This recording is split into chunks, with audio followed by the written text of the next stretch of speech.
let's be real. If you went to public school, they probably made Malcolm X sound like Martin Luther King Jr.'s evil twin.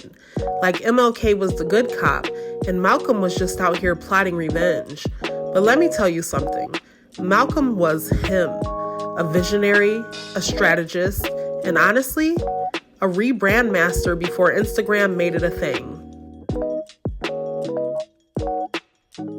Okay, so let me undo some of these lies that your teacher told you. Malcolm X was born as Malcolm Little in 1925 in Omaha, Nebraska. But at the age of 2, Malcolm and his family picked up and moved to Mason, Michigan, which is a small town right outside of Lansing. Now, from the very start, Malcolm's childhood was a series of gut punches. His father was a Marcus Garvey supporter and openly spoke out against the Triple K. And of course, the local Triple K did not like that, and they unalived Malcolm's father. Although authorities claim that Malcolm's father self-unalived. But with the details being that he was tied up and thrown on a train track, I highly doubt that. So after this tragedy, Malcolm's mother couldn't handle things, and she was institutionalized.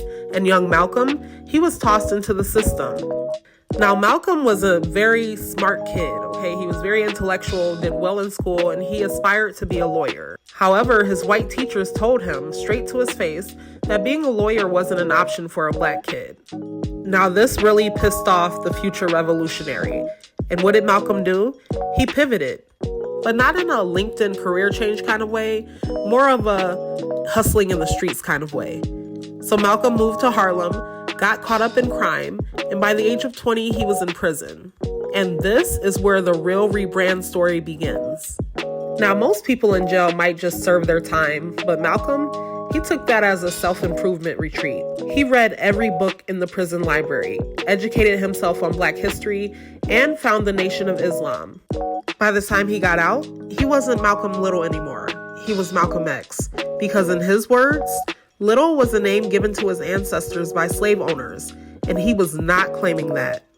When Malcolm stepped onto the scene as a minister for the Nation of Islam, he was unapologetic. No begging for acceptance, no holding hands singing, "We shall overcome." Nah, Malcolm was like, we demand justice by any means necessary. And of course, America freaked the fuck out. The media had a meltdown. J. Edgar Hoover's FBI was having him watched, and suddenly he was public enemy number 1. But let's be clear, Malcolm wasn't anti-white. He was just pro-black in a way that made racist people deeply uncomfortable. But here's where things get even more interesting. In 1964, Malcolm X broke away from the Nation of Islam after realizing that his leader, Elijah Muhammad, wasn't practicing what he preached.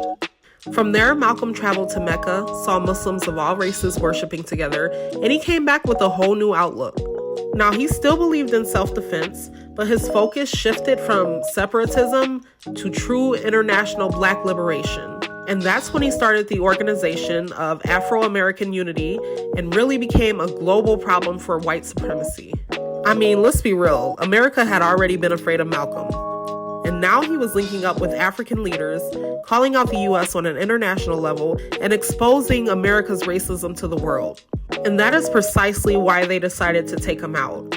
On February 21st, 1965, Malcolm X was assassinated in front of his wife and kids in Harlem. The full story of who orchestrated it is still debated, but let's just keep it real.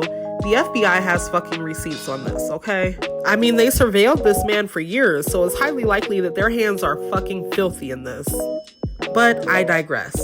They may have unalived his persons, but Malcolm X didn't die. His ideas didn't die. His autobiography, his speeches, his entire mentality still fuels movements today.